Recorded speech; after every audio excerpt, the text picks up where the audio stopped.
voluntarias.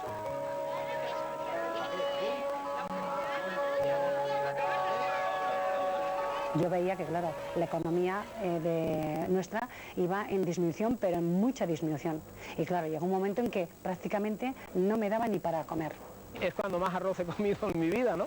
Porque todos los días comíamos arroz con frijoles o con lentejas un poquito, pero todos los días arroz, el pan casi no lo podíamos probar.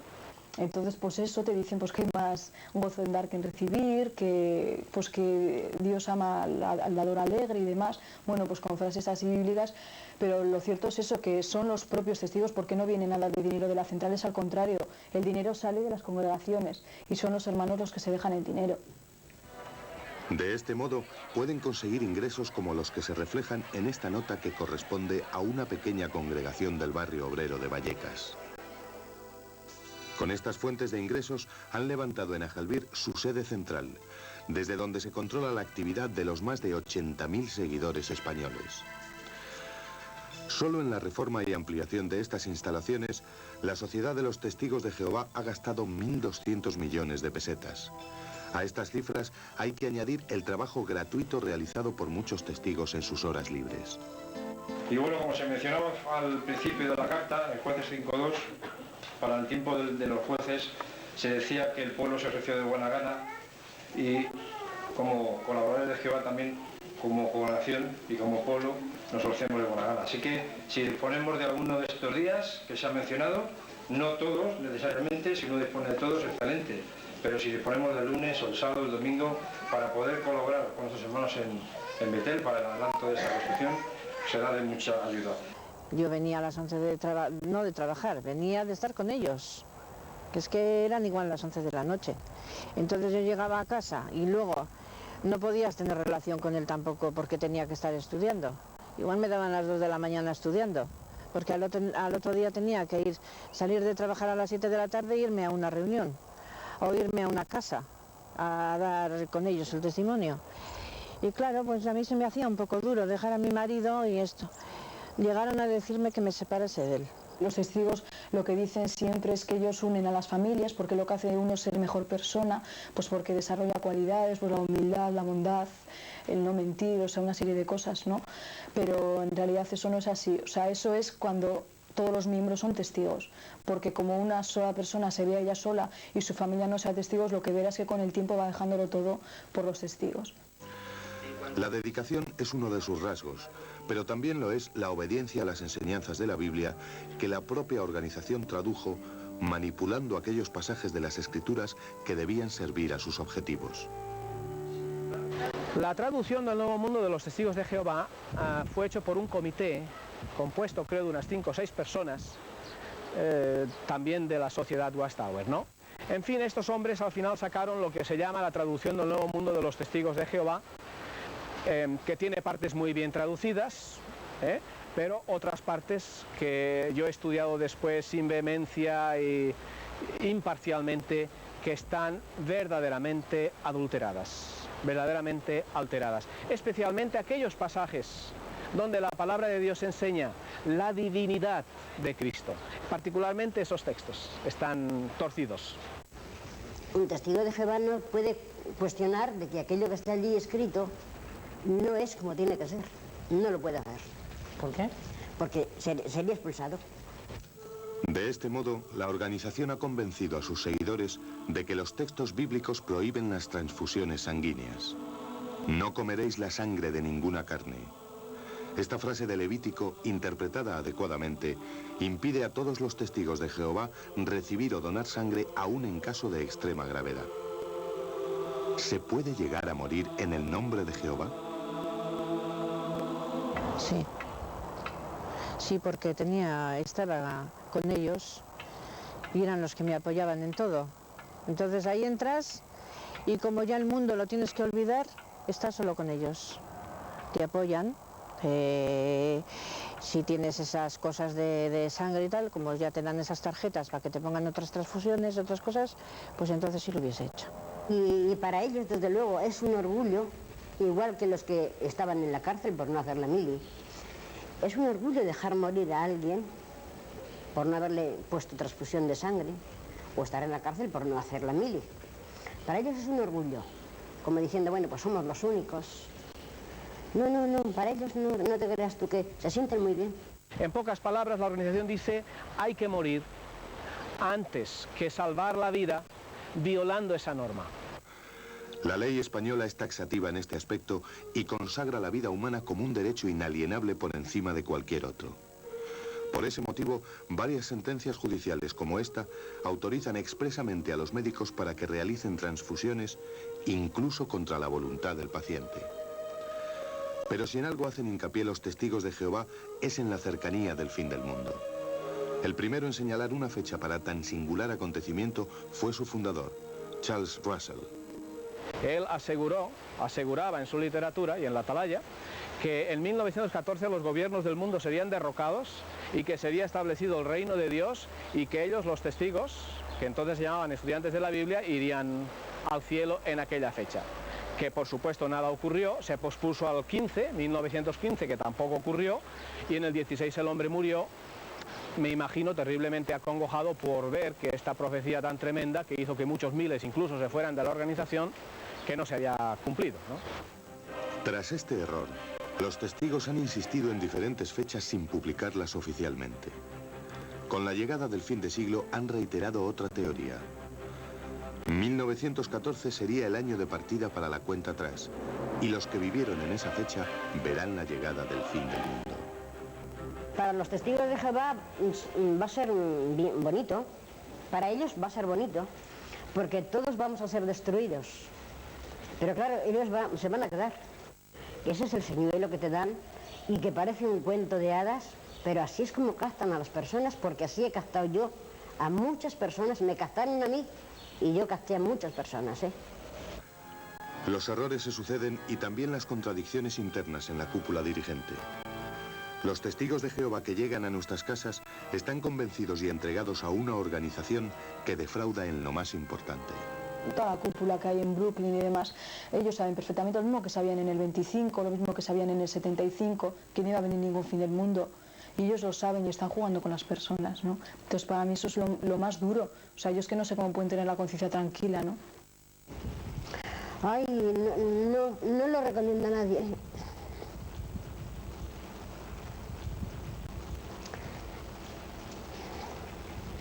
Te quedas vacía. Vacía completamente te quedas.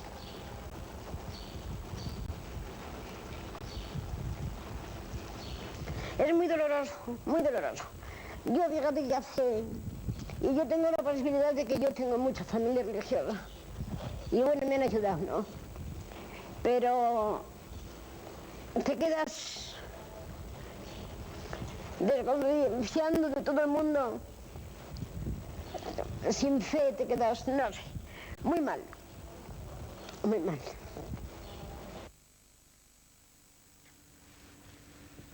Los testigos de Jehová, como los miembros de otras religiones, nos parecen distintos y en una sociedad que admite mal las diferencias, el hecho de ser diferente resulta siempre conflictivo. Hemos visto y oído numerosos testimonios de personas que se han sentido defraudadas en sus creencias y en sus esperanzas. Personas que lo dieron todo, tiempo y dinero, a cambio de una paz que finalmente no encontraron. Y aquí en el estudio tenemos también otras personas que también dieron su tiempo y su dinero y que parece que tampoco encontraron la paz. Antonio Carrera, Silvia Peralta, Antonia Rodríguez, buenas noches. Ustedes fueron testigos de Jehová y lo dejaron. ¿Cómo entraron? ¿Cómo fue? ¿Por qué? Generalmente pocos entran. Yo que estuve 13 años con ellos y que llegué a ser superintendente de ellos, pocos son los que entran, todos son cazados como pajaritos inocentes. El señuelo es bonito, el fin del mundo está cerca, después un paraíso donde no habrá dolor, ni lágrimas, ni sufrimiento, y con esto, pues uno se mete generalmente por curiosidad, a ver lo que hay, es una cosa nueva, toda la novedad es atrayente, y después de ese paraíso que te ofrecen, te metes en un infierno del cual es muy difícil salir. Silvia. Sí, bueno, yo entré, se puede decir que me entraron, ¿no? Prácticamente desde que nací, pues mi familia ya estaba en contacto con ellos, gracias a mi madre, y entonces fui creciendo en la secta hasta que cumplí los 21 años, que definitivamente la dejé. Antonia. Pues en mi casa entraron los testigos por medio de mis tíos, de que vivían antes en Francia y conocieron allí todo lo referente a los testigos de Jehová. Cuando se mudaron a España, hablaron con mi madre y enseguida la captaron a ella y a mis hermanos. ¿Y por qué lo dejaron ustedes? Antonia, ¿por qué lo dejasteis? Pues, ¿por qué lo dejaste tú? Yo lo que me hizo pensar fue debido a Silvia, con la experiencia traumática que ella tuvo, debido a que ella tuvo un intento de suicidio e interpretaron todo muy mal, o sea, volcaron todo lo que ella hizo en contra, blasfemaron contra en ella. Me dijeron que estaba loca, que tenía esquizofrenia. Entonces, como ella y yo teníamos muy buena amistad, entonces quise averiguar por mí misma que si eso era cierto o no. Entonces hablé con los médicos que la atendieron a ella, y entonces me dijeron todo lo contrario, que Silvia estaba muy bien de la cabeza, que estaba muy sana y que todo lo que sucedió es porque ellos quisieron que fuera así. Silvia, tú tuviste un intento de suicidio. ¿Qué pasó? ¿Fue porque quisiste, para dejar la secta? ¿Qué te llevó a ese extremo? Bueno, lo que me llevó a ese extremo fue, bueno, yo siempre fui muy bien considerada en la secta debido a que fui subiendo escalones rápidamente, debido a mi conocimiento de las leyes de la Atalaya, de la Watchtower, ¿no? Solo que yo siempre he sido un poco liberal en mi gusto por las amistades. Siempre he visto las cosas de otra forma, no me he querido siempre aferrar a todas las leyes de la Watchtower. Quería saber lo que había detrás de todo ese círculo que me rodeaba. Entonces, pues ya empecé a ganarme un poco de mala fama dentro de los testigos de Jehová, ¿no? Decían que tenían malas amistades, decían que iba un poco a la mía, y bueno, me hicieron varias veces varios comités judiciales. Esto quiere decir que te ponen 3 o 4 ancianos o líderes de la congregación delante y te enjuician. Parece aquello un juicio de la Inquisición, porque realmente te sientes así, ¿no? Entonces, pues como no tuvieron pruebas para echarme, poco a poco fui cogiendo yo una depresión muy fuerte. Al final decidí irme a vivir a Gerona cuando acabé mis estudios, por invitación de mi hermana, también testigo de Jehová. Y bueno, allí pues acabé ya con todas mis dudas, decidí dejar la secta. Entonces, cuando vi el rechazo de mi familia testigo, el rechazo de mis amigos, y que mi hermana me echó de su casa en cuanto le dije que dejaba la secta, porque también se pusieron en contacto los ancianos de los testigos de Jehová con mi familia para informarles de mi mala conducta. Cuando me echó de casa tuve que buscar un piso pues deprisa y corriendo con el poquito sueldo que ganaba en una clínica privada, y bueno, al verme en tan precarias condiciones decidí tomar 2 tubos de pastillas. La suerte fue que Toñi tenía unas llaves del piso y vino con los ancianos otra vez a enjuiciarme. A ella la trajeron a la fuerza para que hablara en contra de mí. Pero cuando estabas bajo el efecto de las pastillas. Bajo el efecto de las pastillas me encontraron, o sea, me pudieron coger a tiempo y pudieron hacerme un lavado de estómago. Entonces, una vez en la residencia, esto me enteré yo después, yo me desperté en el psiquiátrico y le preguntaba a una enfermera que qué hacía yo allí. Y me decía, mira, has intentado esto y lo que se suele hacer en estos casos es que estés con tu familia, pero tu familia no quiere que estés con ellos. ¿Las familias también te han rechazado a ti, Antonia? Cuando uno tiene una familia de testigos de Jehová y abandona la religión, ¿la familia te abandona a ti? ¿Te expulsa? Exacto, o sea, cuando tú eres expulsada pasas de ser, o sea, la niña bonita, niña buena, pasas a ser como un demonio automáticamente. Entonces, en mi caso, me echaron de casa con la intención de que, como estaba sin dinero y sin trabajo, y era muy joven, tenía 18 años, entonces con la intención de que volviera. Pero entonces lo que yo tuve la actitud es de más odio hacia ellos y tenía más rencor. Entonces no volví, pero totalmente te rechazan. Ningún representante de los testigos de Jehová ha querido estar aquí esta noche. Y su ausencia nos planteaba, a la gente que hacemos el programa, un difícil problema. El problema de la objetividad y de la pluralidad. Porque nosotros no queremos juzgar a nadie, simplemente queremos conocer qué es los testigos de Jehová. Por eso, la presencia aquí esta noche de Antonio Ciccioniti. Él es doctor en Derecho Eclesiástico por la Universidad de Milán y actualmente es investigador de Derecho Eclesiástico en la Universidad de Florencia. Señor Ciccioniti, buenas noches. Ante todo, una pregunta. ¿Tiene usted algo en contra de los testigos de Jehová? No. ¿tiene usted algo a favor de los testigos de Jehová? Usted lo que ha realizado es un trabajo sobre la organización estatutaria de los testigos. ¿Qué conclusiones o qué se desprende del trabajo que usted ha realizado? No se desprende nada de singular con riferimento a lo que es una organización de una confesión religiosa. La confesión religiosa de los testigos de Jehová puede ser definida como una teocracia, así que no tiene nada de democrático. Pero casi todas las iglesias tienen este carácter, también la iglesia católica. Se podría decir, yo no sé si el término parece fuerte, que son un poco más fanáticos. No me gusta el... Sí, es un término que no me gusta a mí tampoco. el término, porque es la idea del fanatismo es una idea conectada a la costumbre de vivir determinados ritos, determinados modos de agir en la vida. Así que lo que a nos parece algo raro, puede ser que dentro de 100 años estará lo normal. Es que nosotros no estamos acostumbrados a vivir en una sociedad donde hay un pluralismo confesional. Profesor Kitchoniti, muchas gracias por haber venido aquí. Nosotros vamos a seguir, Antonio. Según su experiencia, ¿son peligrosos los testigos de Jehová? Son peligrosos, muy peligrosos. Desde su punto de vista. No solo desde mi punto de vista, tengo suficiente documentación, ya he publicado 6 libros suficientes para demostrar con documentos. Llevo desafiando, fíjese lo que le digo, desafiando a la Watchtower, a un debate en televisión, muchos años, para que refuten, para que demuestren, en este caso, si hubiera que lugar, y no hay manera. ¿Por qué abandonó usted los testigos de Jehová, Antonio? Pues fue todo de repente. Cayeron en mi poder varios libros antiguos de la propia organización. Y curioso, fue un testigo de Jehová precisamente el que me puso en alerta roja. Y me dijo, si tú conocieras libros antiguos, verías, comprobarías que muchas de las doctrinas que se enseñan hoy como verdad, antes eran diferentes.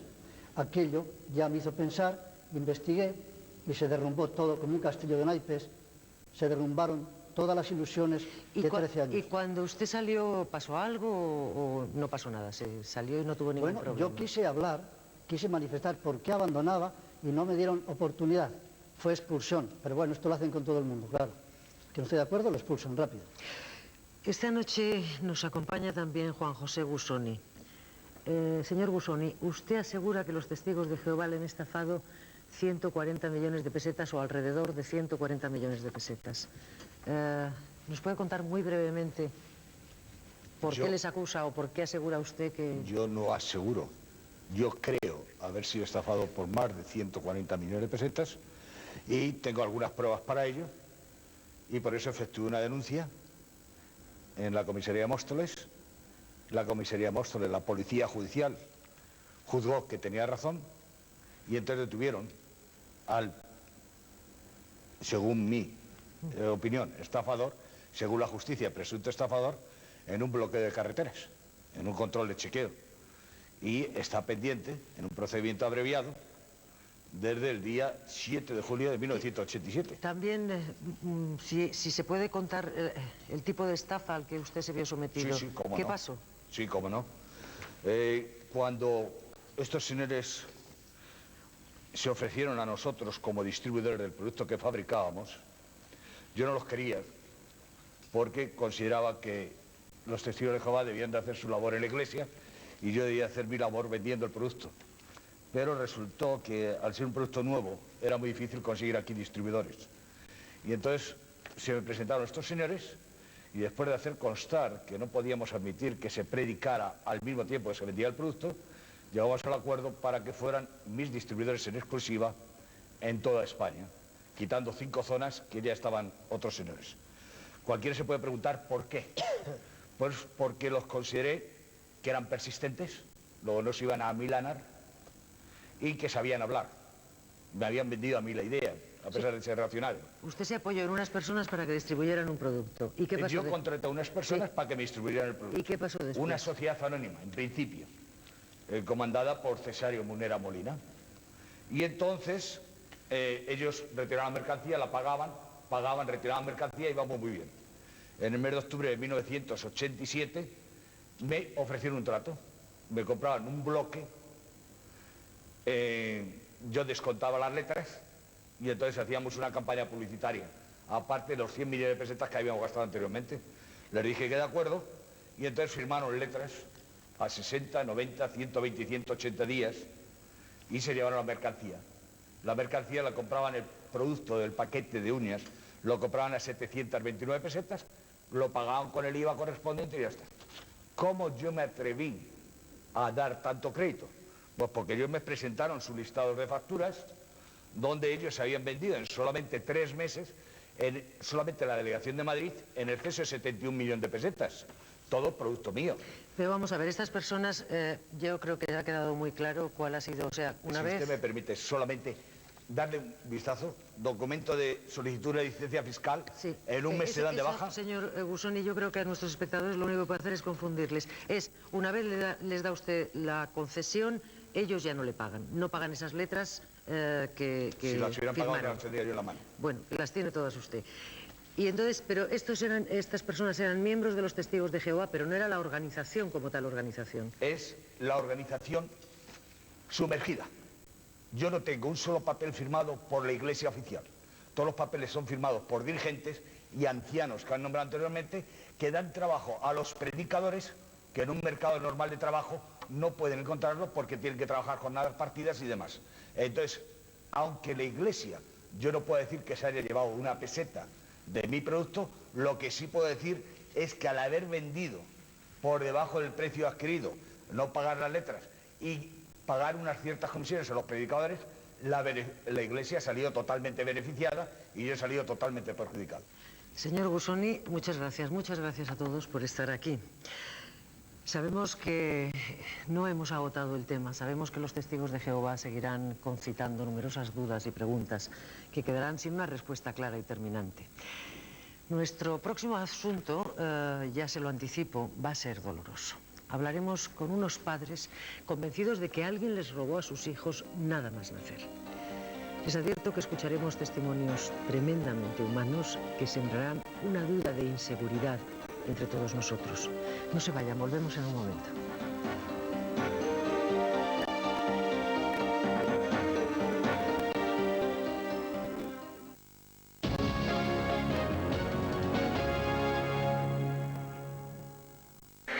Dale a tu cuerpo más. Potencia. Velocidad. Esfuerzo. Dale a tu cuerpo algo más. Dale Aquarius. Aquarius, la bebida deportiva que te ayuda a reponer la energía perdida durante el ejercicio físico.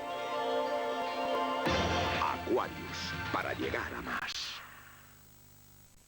Por donde pasa el agua quedan rastros de cal, falta de brillo y la cal incrustada. Con los métodos tradicionales solo conseguirás cansarte. Pero ahora tienes el nuevo Viacal Casa. Mientras otros se esfuerzan, la acción efervescente de Viacal acaba con la cal. Así de fácil. Basta con echar Viacal Casa y todo brillará como nuevo. Nuevo Viacal Casa. Contra la cal no hay nada mejor. Estoy aquí, soy lo mejor, qué gran novedad. Limpio fácilmente toda la cocina y mi nombre es Valeria. Como nueva yo vuelvo a quedar porque la lavadora me puedes lavar. Ahora mucho más puedo durar. Valerina, soy lo mejor. Nueva Valerina más resistente. María del Carmen, Manuel, Manuela, Miguel, buenas noches. A ustedes les pasó esto, ¿verdad? ¿Cuándo nació su hija? Desde mayo del año 80. Y usted ha presentado la denuncia hace una semana más o menos. El mes pasado. El mes pasado. ¿Qué pasó? Pues, cuéntenos qué pasó, cómo fue, en el momento en que usted fue a dar a luz y cómo fue el parto. Bueno, a mí se me ingresó previamente, una semana antes. ¿Tenía usted no dolores? presentaba ningún problema. en la última visita que hice, que hacía mensualmente en consultas, me dijo que era mejor pues ingresar antes del parto porque me tendrían preparada, más controlada y tal. Entonces ingresé en un lunes, me puse de parto el sábado de madrugada y bueno, se me metió en la sala de parto sobre las 10 de la mañana aproximadamente. Se me dijo bueno, que aquello iba muy lento, que no dilataba, en principio era el único problema que había, todo estaba bien y bueno, transcurrió bastantes horas, se me anestesió localmente 2 veces porque los dolores eran tremendos, eran fuertes y sobre aproximadamente, no lo sé, aproximadamente a las 6 y pico de la tarde me trasladaron de la sala de partos en la que estuve sola todo el tiempo a un quirófano. Ahí me entraron y me durmieron totalmente. Yo ya no vi nada más. No vi absolutamente nada más. ¿Y cuando se despertó, qué le dijeron, María del Carmen? Bueno, en principio, cuando yo desperté, pregunté, me dijeron que había tenido una niña y bueno, que había nacido con problemas, que la estaban rehabilitando. Yo me volví a dormir y cuando volví a despertar, no sé qué hora de la noche era muy tarde, estaba en otra sala y bueno, entonces a mí ya no me dijeron nada, absolutamente nada. ¿Pero a quién se lo dijeron? ¿A su marido? Se lo dijeron a mi esposo y a mis familiares que estaban allí. ¿Y cómo fue? ¿Qué les dijeron a ustedes? Bueno, a nosotros en un principio, pues es lo que ya he dicho, primeramente nos dijeron que la niña había nacido viva, pero que había nacido en mala situación, entonces se la habían tenido que llevar a un quirófano a reanimarla. Y entonces, pues eso fue la primera salida que hizo el médico. Luego, al cabo de X tiempo, no recuerdo bien cuánto tiempo transcurrió, si fue 1 hora o 2 horas aproximadamente, entonces nos dijeron que la criatura, que no habían podido reanimarla y que había fallecido. Entonces, pues luego, seguidamente, bueno, nosotros le dijimos que, bueno, que nos explicaran todo el sistema que había para podernos llevar la criatura, qué es lo que se había de hacer y todo. Bueno, en principio ya se negaron a enseñar el cuerpo de la criatura. Perdona. Entonces nosotros pedimos para poderla ver. Entonces nos dijeron que las normas internas del hospital que no autorizaban a enseñar a las criaturas que nacían muertas. Y que, bueno, y entonces le dijimos que no la queríamos llevar para enterrarla y tal. Entonces nos dijeron... Un momento, tenemos aquí a un abogado que les representa a ustedes y a otras familias. Yo quiero hacerle una consulta. ¿Las normas internas de un hospital dicen algo sobre no enseñar el cadáver de un bebé a los padres? En absoluto, en absoluto. No hay ninguna norma interna de ningún hospital que pueda decir que los padres no puedan ver a esa criatura. Los padres tienen la obligación... El derecho, sobre todo. El derecho y la obligación de llevársela, esa criatura. Ya podemos seguir. Sí, bueno, y entonces pues nos dijeron que no, que esto era muy complicado, llevarse la criatura para poderla enterrar nosotros, que había que hacer muchos trámites, que había que gastar muchísimo dinero y que en estos casos el hospital se encargaba de enterrar las criaturas y ellos se encargaban de todo. Que nosotros, vamos, en una palabra, se negaron a que no la lleváramos. Dijeron que las normas eran que ellos se tenían que encargar de Era su primer hijo, su primer embarazo. Era nuestro primer hijo, sí. ¿Y ustedes qué hicieron? Pues se fueron cuando Pues María sí. del Carmen se puso bien, se fueron del hospital. Sí, yo a los 4 días me dieron de alta, me encontraba, por cierto, bastante mal, me dieron de alta y bueno, nos fuimos pues convencidos de que lo que nos decían era cierto, o sea que en fin, en experiencia, éramos jóvenes, estábamos convencidos de que era cierto, aunque siempre creímos que bueno, que realmente la niña pues que si había muerto había sido culpa de ellos porque realmente me habían tratado bastante mal, me dejaron y tal, aunque siempre dijeron que todo iba bien y luego de golpe porrazo no iba bien. María del Carmen, ¿le hicieron cesárea? No. Se me practicó un parto normal, me sacaron a la niña, al menos con esto, con forceps. Con forceps, porque usted estaba anestesiada y no podía. Yo no sé nada más. Y luego, ¿cómo se decidieron ustedes o cómo pensaron que podía no haber sido así, que había una versión distinta a la que les habían contado en el hospital? Bueno, esto ha sido ahora recientemente a través de todos los programas y todas las noticias que tengo. que han salido pues todos estos casos referentes a casi todos al hospital clínico. Entonces, al oír estos casos tan similares al nuestro, fue cuando realmente nos conmovió y cuando nos pusimos en contacto con el señor Rubio, porque creíamos que podría ser también algo de todos estos casos. Sí, nosotros sospechas ya teníamos, y cuando más fundadas fueron cuando nosotros tuvimos nuestro segundo hijo en el hospital clínico. Entonces a ella, no sé por qué motivo, ellos sacaron el historial de la criatura anterior. Entonces a ella le leyeron el historial, y en el historial ponía que ella llevaba a la criatura muerta ya en el vientre, y por eso la habían ingresado. Pero ustedes les dijeron que había nacido viva. Sí, pero no coincidía el historial con lo que realmente creíamos que había pasado. Ella se lo comentó y le dijeron que no, que eso no podía ser, que lo que ponía en el historial era lo que había pasado. Entonces, incluso nos lo dijeron de mala manera. Manuela Baró, su caso es parecido, o tiene coincidencias con el de María del Carmen. Bueno, porque en estos casos parece que hay coincidencias de todo ocurre en fin de semana y además hay anestesias generales por el medio. En todas las madres no ha ocurrido en fin de semana y a todas nos han dormido. Usted no era primeriza, usted había tenido No, más yo había hijos. tenido 4 hijos más. Sanos y perfectos. Sí. ¿Y qué pasó en su caso? Bueno, yo rompí agua, yo estaba de 7 meses y me fui al hospital de la Santa Cruz. ¿Fue un parto prematuro? Sí, fue un parto prematuro. Después de tenerme allí bastante, me hicieron una cesárea, nació una niña viva y a los pocos minutos, o los 20 minutos, no sé, le dijeron a mi marido que la niña había muerto y nada más. Su marido me contaba que no ha querido aparecer, pero antes estaba charlando yo con él antes del programa. Me contaba que le habían hecho firmar un papel de para la cesárea, para autorizar la cesárea. Sí, mira, en Barcelona hay una norma en que tú lleves un bebé, hacerle una operación de garganta, en los últimos párrafos de abajo, pequeñito, pone que autoriza, tienes que firmar esa autorización por si esa persona muere, para que el hospital no tenga responsabilidades. Entonces tú la firmas y ellos pasan. Si pasan algo, tú lo has firmado. Entonces en Barcelona no se suele operar a nadie sin sino autorización. una autorización de... Sí, pero parece que luego esa firma, según decía su marido, ha aparecido en otros papeles que él no había firmado. Hombre, es que si a ti te hacen firmar antes de que yo diera luz, es imposible que tú autorices la autopsia, según ellos, de tu bebé que no sabe cómo van a hacer. Eso... Ya. Y además tienen ustedes problemas. Parece que cada vez que ustedes salen en algún medio de comunicación reciben unas llamadas bastante desagradables. Bastante. Mira, yo he tenido ya varios abogados, después cogí al señor Rubio, fue el que lo sacó todo a la luz, y a raíz de ahí, pues cada vez que sale algo, pues suelen tomar represalias con nosotros, tanto con mi hija como conmigo. Ya no se dedican a llamar a casa solo. Te llaman a un hermano, te llaman a una cuñada y te dan unos recados que no son muy agradables.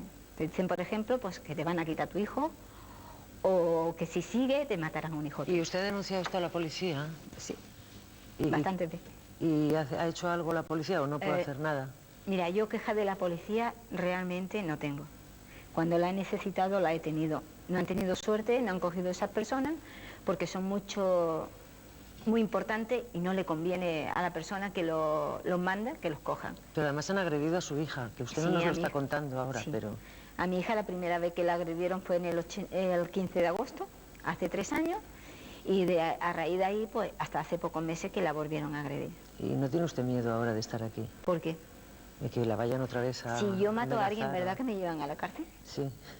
Y si yo aborto de 2 o 3 meses, ¿verdad que me llevan a la cárcel? Sí, supongo. Entonces, si mi hija nace y mi hija, según ellos, porque a mí no me lo han demostrado, que mi hija está muerta, porque yo me tengo que callar. ¿Pasó lo mismo que no le enseñaron el cadáver de su hija? No, a mí solamente se dedicaban a decirme que, bueno, yo tenía 4 hijos, que era joven, que ya había cumplido como tal, como madre, y que por el bien mío me la tenía que sacar de la cabeza. Por el bien mío. ¿Y usted pidió enterrarla? Sí, yo lo primero que hice, después de estar 8 meses en el hospital, iba, venía y nadie me daba contestación. El día que fui a la cuarentena, me encontré a una doctora, me estuvo mirando, me estuvo curando, y cuando ya había terminado, le dije, bueno, ahora yo quiero que usted me diga dónde está mi hija enterrada. Entonces la doctora Maña me dijo que ella no me lo podía decir porque mi hija, esos niños no se enterraban. Entonces yo le pregunté, ¿qué es lo que hacéis con ellos? Ella me dijo que no me lo podía decir. A raíz de ahí, yo te hice un escrito al hospital, me recibió el doctor Juan Noya Panedé, el director general de San Pablo, y me dijo que le contara lo que me había pasado y que qué era lo que yo quería. Yo le dije que yo no quería nada. Yo quería una verdad, viví tranquila y realmente, si mi hija estaba muerta, que no me lo demostraran. Entonces él me dijo, se limitó a decirme que bueno, que esto ya había pasado y que yo tenía unos seguros para cubrir estos casos. Hasta ahí fue toda la respuesta que yo tuve del hospital. Miguel Ramón, usted está aquí y a ustedes también les pasó lo mismo con su primer hijo también. Sí, exactamente. ¿Dónde fue? ¿En el hospital clínico, en el Sant Pau? No, el hospital clínico. En el clínico. ¿Qué les pasó a ustedes? Pues esto fue un 15 de mayo del 1983, el cual fuimos al clínico, a urgencias, sobre las 2 de la madrugada aproximadamente. Pues en urgencias cogieron a mi esposa, se la llevaron para adentro y en ningún momento volví a verla más. Hasta... ¿Era un embarazo normal? ¿Había cumplido el tiempo, los 9 meses? Todo estupendamente hasta el momento de entrar en el clínico. Entonces me dijeron, al rato largo de estar esperando allí, donde me dijeron que estuviera esperando, que bueno, que aún faltaban bastantes horas para la dilatación y que me fuera para mi casa. Y les dije que yo quería estar ahí al lado de mi mujer, puesto que no habíamos llevado un paquetito. Entonces quería estar en todo momento con ella. Me dijeron que no, que iban a ingresarla y que pasarían bastantes horas. Entonces que volviera, regresase al hospital pues sobre las 8 o las 9 de la mañana. Bueno, pues yo con los nervios pues me fui para casa. Pero sobre las 6 de la mañana volví y regresé otra vez al hospital clínico a esperar allí en la sala de espera. Entonces sobre las 8 más o menos de la mañana me llamaron, me dijeron que ya tenían a mi esposa en el quirófano y que podía pasar un momento a verla, a estar con ella. Entré al quirófano, estuve un rato con ella y me echaron fuera. Me dijeron que saliese fuera, que iban a intervenirla. Bueno, pues pasaron más o menos 3/4 de hora aproximadamente y me salió un doctor, me dijo de que bueno, que había nacido viva una niña y que la habían estado intentando reanimar, pero que había fallecido. ¿Anestesiaron a su esposa también? Sí, también. ¿Y le practicaron una cesárea o fue...? No. ¿También fue con fórceps? Sí. Y bueno, había nacido la niña viva, me estaba diciendo... Sí, había nacido viva, que la habían intentado reanimar y que había fallecido la niña. Entonces yo pregunté en primer lugar por mi esposa cómo se encontraba, me dijeron que bien, que luego podría volver a verla, y entonces pedí por ver la criatura. Me dijeron que no, que se la habían llevado, que tenían que hacer la autopsia, hacerle pruebas, análisis, que no sabían qué es lo que había ocurrido, y entonces que no podía verla en ese momento. Entonces pedí qué es lo que había que hacer para llevármela, para poder enterrarla nosotros. Y me dijeron que no, que esto eran normas del hospital, y que tardaría mucho tiempo, muchos días, que había que hacer muchas pruebas y que eran normas del hospital y que se encargaban de todo ellos, que eran normas. Rotundamente no, y también fue un fin de semana. ¿Y ustedes cuándo lo denunciaron? ¿Tardaron mucho tiempo? ¿Cómo? Bueno, yo entonces me trasladé a Madrid y un día viendo un programa de aquí de Antena 3, pues me quedé sorprendido de lo que estaba viendo. Me quedé con muchas dudas y con miedo de actuar o no actuar.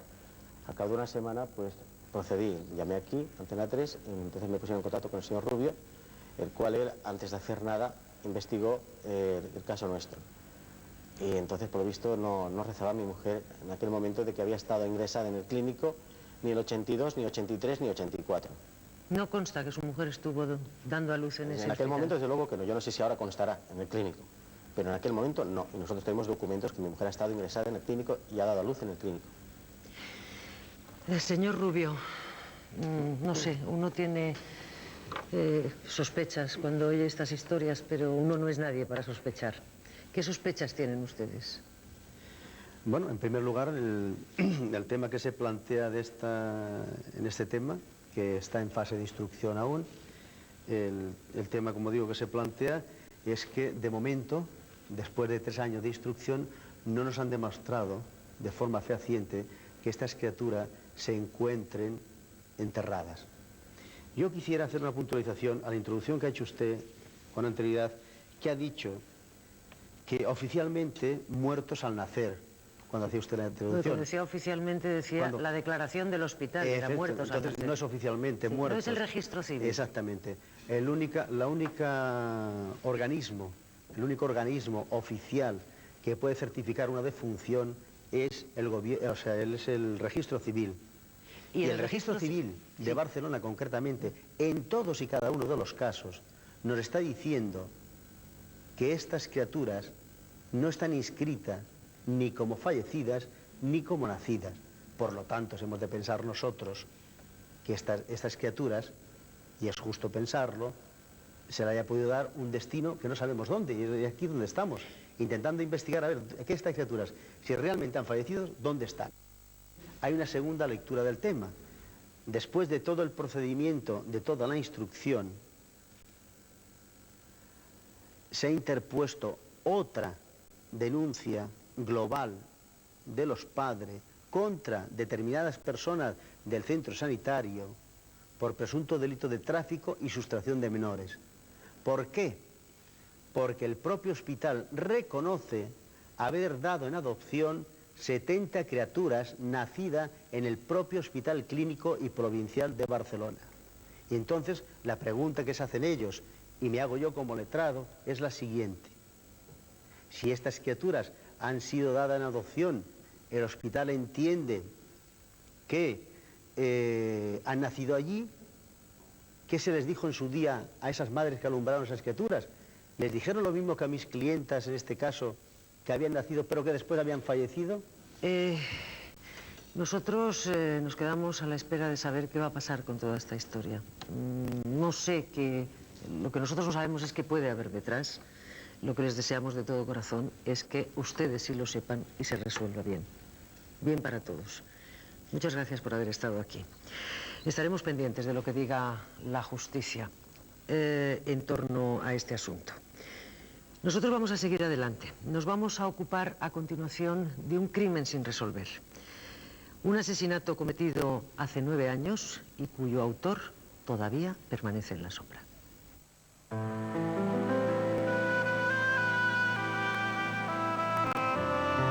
Este caso trata de una mujer tan problemática, conflictiva, molesta e impertinente que nadie lloró ni sintió su muerte.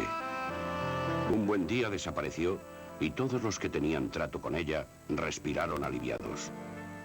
No quedó rastro de ella en ninguna memoria, excepto en una, precisamente la del ordenador central del Servicio de Huellas Dactilares de la Dirección General de Policía.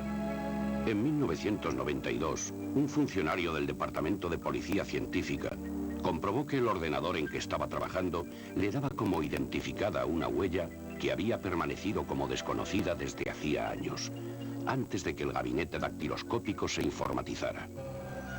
Era una huella anónima más, que correspondía a un crimen no aclarado, cuya víctima ni siquiera había sido identificada. Pero la memoria del ordenador humanizó a la huella y le dio nombre y rostro: Isabel Fernández Iglesias. Aquel nombre correspondía a un cadáver calcinado que 8 años atrás había venido a turbar las fiestas patronales de Villaseco de los Gamitos, un pueblo situado a 43 kilómetros de Salamanca, en la carretera comarcal 517 que une la capital charra con Vitigudino. Sobre las 3 de la madrugada del 14 de agosto de 1984, se detectó un incendio en las afueras del pueblo que se hallaba en fiestas. Al sofocar las llamas, descubrieron un cuerpo de mujer medio quemado. La autopsia descubrió que la víctima había sido muerta a puñaladas tras oponer tenaz resistencia y posteriormente rociada con gasolina y quemada. Los investigadores quedaron atónitos al comprobar que durante aquellos 8 años nadie hubiera denunciado la desaparición de Isabel, ya que no era una vagabunda, sino una funcionaria del Ministerio de Educación, propietaria de un piso y con familia en Madrid. Los porteros de Virgen del Puig 9 recuerdan perfectamente la última vez que la vieron. Era a principios de agosto, llevaba una bolsa de viaje y, en su tono habitual, le dijo a la portera: «Hija de puta, a ver si cuidas bien mi casa». El portero reconoce que sí se extrañó de que no regresara a pesar de que los años pasaban, pero añade: «Yo me decía que bien está donde esté y mejor que no vuelva». Y sin embargo, una vez fue niña. Y tuvo una hermana que se llamaba Pilar, y una madre, y un padre militar que fue la razón por la que nació en Melilla. Al morir tempranamente el padre, Melilla perdió su sentido y la madre y las dos niñas se instalaron en Madrid, en un piso del barrio de la Concepción, tan representativo del franquismo y de los negocios de Banús y Doña Carmen. Empezaban los años 60. Las niñas, que aún no habían cumplido 20 años, tenían escasa instrucción, pero lograron ingresar como auxiliares administrativas en el Ministerio de Educación, sin duda por ser hijas de militar, que en aquella época era muy importante y lo suplía casi todo.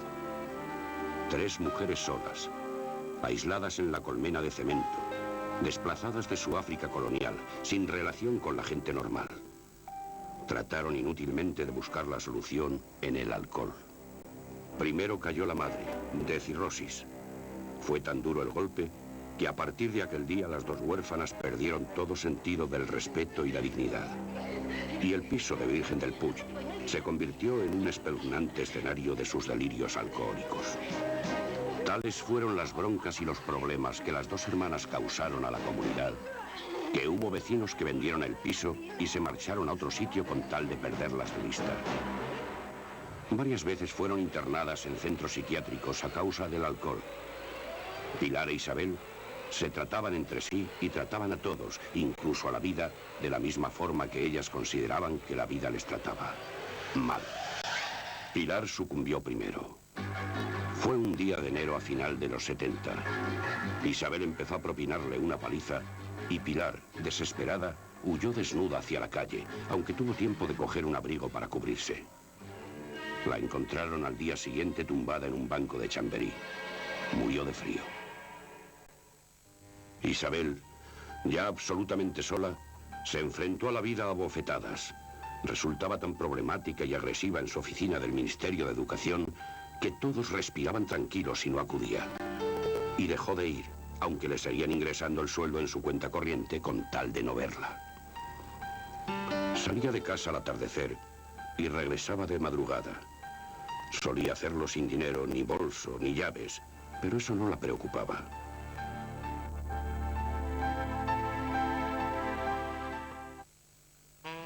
Muchos deben recordarla, a veces con un puro en la boca en los locales nocturnos de moda del final de los 70. Locales frecuentados por actores, periodistas, escritores y gente de una bohemia desaparecida. Las copas le daban fuerzas para que una persona tan solitaria como ella se relacionara con la gente de moda. Siempre bebía lo mismo, un Benjamín con ginebra. Pero aparte de esta vida nocturna de alcohol y conflictos, Isabel tenía otra vida. Una vida de corazón solitario, luchando por llenar su hambre de ternura. Y ahí es donde debe situarse la causa de su crimen. Se aficionó a los contactos que se ofrecían en revistas. Escribía solicitudes y respondía a otras personas que buscaban relaciones, amistad y compañía. Esta actividad la mantenía tremendamente atareada. Viajaba sin cesar por la zona central, de Toledo a Salamanca, de Valladolid a Guadalajara. Y acudía indistintamente a citas con hombres o mujeres. Encuentros fugaces en los que se trataba inútilmente de satisfacer lo imposible. Una sexualidad deteriorada o la carencia de ternura. En Toledo llegó a mantener una relación de cierta solidez con una mujer a la que un día, como despedida, la hizo blanco de su violencia.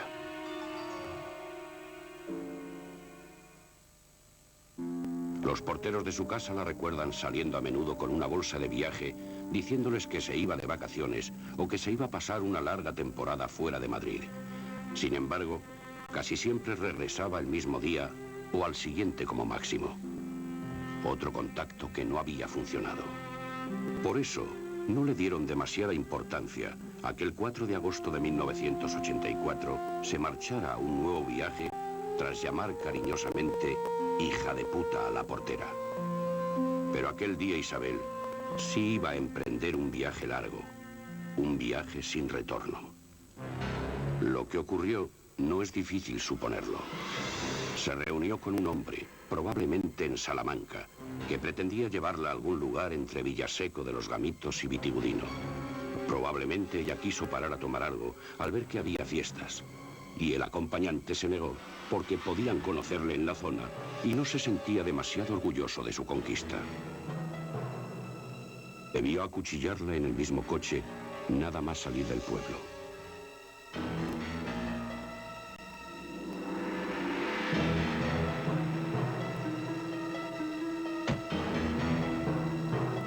Herida de muerte, fue arrojada fuera del coche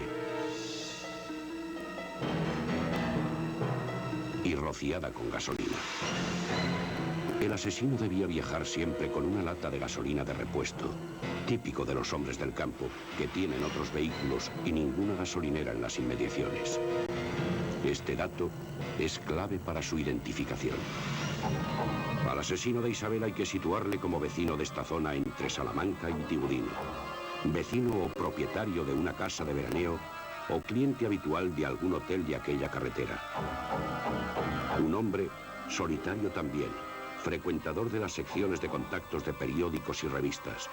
Incluso podría estar casado y tener familia, pero ser asiduo de citas con desconocidas. Resulta lógico deducir que aquella no fue ni la primera ni la última vez que aquel hombre circulaba por aquella carretera con una acompañante a la que acababa de conocer. Alguna mujer debió hacer el mismo viaje por aquellas fechas de 1984, con un hombre al que conoció por la sección de contactos de un periódico o revista. En este caso, prácticamente 6 de las 7 preguntas clave de toda investigación tienen respuesta. ¿Qué? Isabel Fernández Iglesias fue asesinada. ¿Cómo? Apuñalada en el interior de un coche, arrojada de él y quemado su cadáver con gasolina. ¿Cuándo? Entre la 1 y las 2 de la madrugada del jueves 14 de agosto de 1984. ¿Dónde?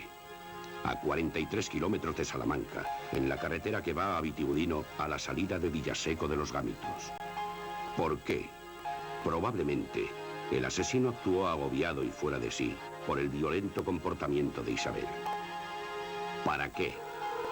Probablemente para evitar que Isabel pudiera causarle problemas en su vida privada, familiar, laboral, comercial, etc. Tan solo una pregunta queda por resolver. ¿Quién? El teléfono de nuestro programa está abierto día y noche a sus llamadas.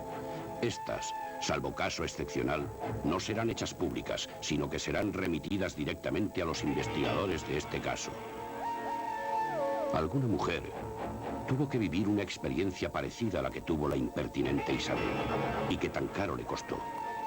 Una cita a través de una sección de contactos, probablemente en Salamanca, un viaje por la carretera 517 entre Salamanca y Vitigudino. Si esa mujer se decidiera a hablar, este crimen dejaría de permanecer en la sombra. Hoy ha sido un día especial para todos los que hacemos al filo de la ley. Un día realmente difícil. Una de nuestras compañeras, Mercedes de la Serna, ha muerto. Esta pasada semana Mercedes perdía la vida en un accidente de tráfico. Queremos recordarla desde aquí. Mercedes no volverá a ocupar su puesto de trabajo, pero su recuerdo siempre tendrá un hueco entre nosotros. Descanse en paz. Nosotros, si así es la vida, tenemos que seguir. Volveremos dentro de 7 días. Recuerden que esperamos y contamos con su colaboración, que nuestro teléfono, el 91 586 9999, permanece a su disposición a cualquier hora del día o de la noche. Les esperamos la próxima semana. Muy buenas noches a todos.